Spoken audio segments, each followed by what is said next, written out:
بسم اللہ الرحمن الرحیم۔ ایک روایت میں آتا ہے کہ ایک اعرابی بیابان سے سفر کرتا ہوا مسجد نبوی کے دروازے پر پہنچا۔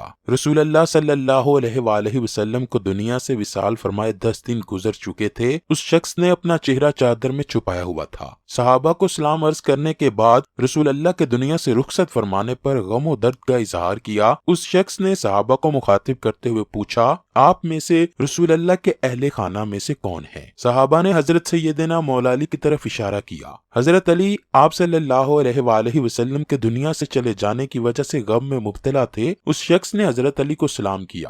جواب میں حضرت علی نے فرمایا، وعلیکم السلام یا مضر۔ سلام کے جواب کے ساتھ اس شخص کا نام سن کر اس شخص سمیت دیگر صحابہ بھی بہت حیران ہوئے۔ اعرابی نے عرض کی، آپ کو میرا نام کیسے پتا چلا؟ حضرت سیدنا علی نے فرمایا، رسول اللہ صلی اللہ علیہ وآلہ وسلم نے مجھے تمہارے آنے کی خبر اور تمہاری کیفیت کے بارے میں پہلے ہی آگاہ کر دیا تھا۔ اعرابی نے آپ سے نام پوچھا تو آپ نے فرمایا، میرا نام علی بن ابی طالب ہے اور میں رسول اکرم کا چچا زاد بھائی ہوں۔ پھر حضرت علی نے فرمایا، تمہارا نام مضر ہے، تم عرب کے ایک باشندے ہو، تم نے رسول اکرم کی بعثت کے متعلق اپنی قوم کو آگاہ کیا تھا۔ اے مضر، تم نے پیارے نبی حضور اکرم کی شان بیان کرتے ہوئے اپنی قوم سے کہا کہ تہامہ میں ایک نبی آئے گا جس کے رخسار چاند کی طرح روشن اور انداز گفتگو شہد سے زیادہ شیریں ہوگا۔ وہ جو شخص اس نبی پر ایمان لائے گا وہ نجات پائے گا اور جو مسکینوں اور یتیموں کا وارث ہوگا۔ اس نبی کی سادگی ایسی ہوگی کہ اپنے کرتے اور جوتوں کو خود پیوند لگائے گا، شراب نوشی، زناکاری، ناحق قتل اور سود کو حرام قرار دے گا اور گویا ہر بری چیز سے منع کرے گا۔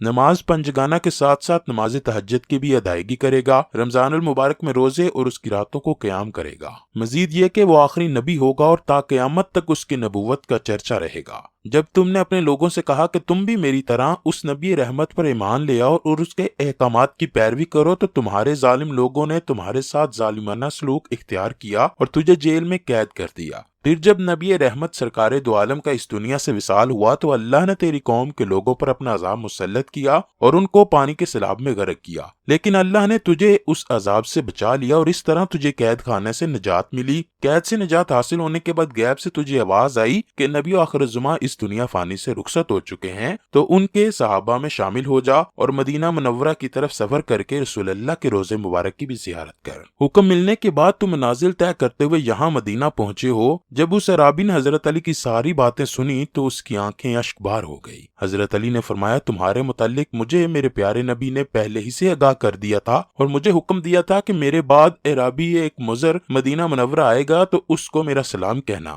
جب مضر نے حضور اکرم کی طرف سے سلام کی نوید سنی تو عرابی دل برداشتہ ہو کر حضرت علی کے سینے سے لگ گیا اور ماتھے پر بوسے دیے۔ اس کے بعد عرابی نے حضرت علی سے عرض کیا، میرے ذہن میں کچھ سوالات ہیں کیونکہ مجھے علم ہے کہ آپ علم کا شہر ہیں، اگر مجھے ان کے جوابات مل جائیں تو یہ مجھ پر آپ کا احسان ہوگا۔ حضرت علی نے اس عرابی کو سوال کرنے کی اجازت دے دی۔ عرابی کہنے لگا، اے علی، وہ کون سا جاندار ہے جس کا اس دنیا میں نہ باپ ہے اور نہ ماں؟ وہ کون سی مادہ ہے جس کے والدین کا کوئی وجود نہیں؟ اس رسول کا کیا نام ہے جو نہ انسانوں سے ہے، نہ جنات میں سے، نہ ہی فرشتوں میں سے اور نہ ہی کسی چپایوں اور درندوں میں سے؟ ایسی کون سی قبر ہے جس نے اپنے اندر قبر والے کو سیر کرائی؟ وہ کون سا حیوان ہے جس نے اپنے جیسے ساتھیوں کو ڈرایا ہو؟ ایسا جسم جس نے زندگی میں ایک بار کوئی چیز کھائی ہو اور دوبارہ کبھی کوئی چیز نہ کھائی ہو؟ زمین کے ایسے ٹکڑے کے بارے میں بتائیے جس پر صرف ایک مرتبہ سورج کی شعائیں پڑی ہوں اور دوبارہ قیامت تک وہاں شعائیں نہیں پڑیں گی۔ ایسے پتھر کے بارے میں بتائیے جس نے کسی زندہ چیز کو جنا ہو۔ ایسی عورت جس سے 3 ساعت میں لڑکے کی پیدائش ہو۔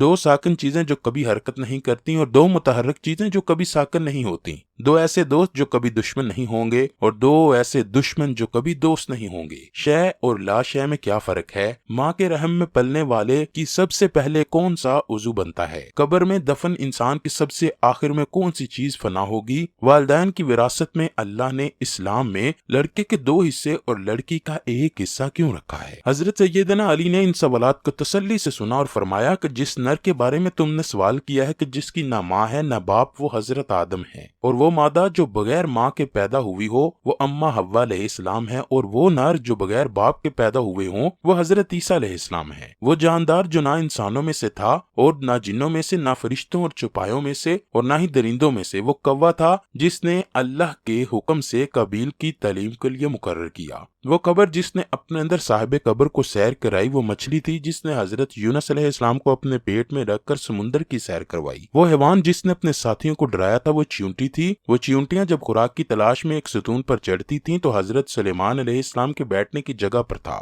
اس چیونٹی نے اپنے ساتھیوں کو خبردار کیا کہ تمہارے گزرنے سے مٹی نیچے نہ گرے جس سے پیغمبر خدا کو ناگواری ہو۔ وہ جسم جس نے ایک مرتبہ کھایا ہو اور پھر قیامت تک کبھی کوئی چیز نہ کھائی ہو وہ حضرت موسیٰ علیہ السلام کا عصا ہے جس نے جادوگروں کے جادو کو ایک لقمے میں نگل لیا، اور زمین کا وہ ٹکڑا جہاں ایک مرتبہ سورج کی کرنیں پڑی تھیں وہ دریائے نیل ہے۔ جب اللہ کے حکم سے حضرت موسیٰ علیہ السلام نے سمندر کے پانی کو اپنے عصا کی مدد سے 2 حصوں میں تقسیم کر کے گزرنے کا راستہ بنایا، اور جب موسیٰ کی قوم سلامتی سے گزر گئی تو دریائے نیل دوبارہ اپنی اصلی حالت میں آ گیا۔ اب قیامت تک اس حصے پر سورج کی شعاعیں نہیں چمکیں گی۔ وہ پتھر جس نے حیوان کو جنم دیا وہ پہاڑی ہے کہ جس کے گرد سے حضرت سلیمان علیہ السلام کی اونٹنی پیدا ہوئی۔ 2 ساکن چیزیں زمین اور آسمان ہیں اور 2 متحرک چیزیں سورج اور چاند ہیں جو قیامت تک متحرک ہی رہیں گی۔ وہ عورت جس نے 3 سات میں بچے کو جنم دیا وہ حضرت مریم علیہ السلام ہیں جن سے حضرت عیسیٰ کی ولادت ہوئی۔ 2 ایسے دوست جو ایک دوسرے کے دشمن نہیں ہو سکتے وہ جسم اور جان ہیں،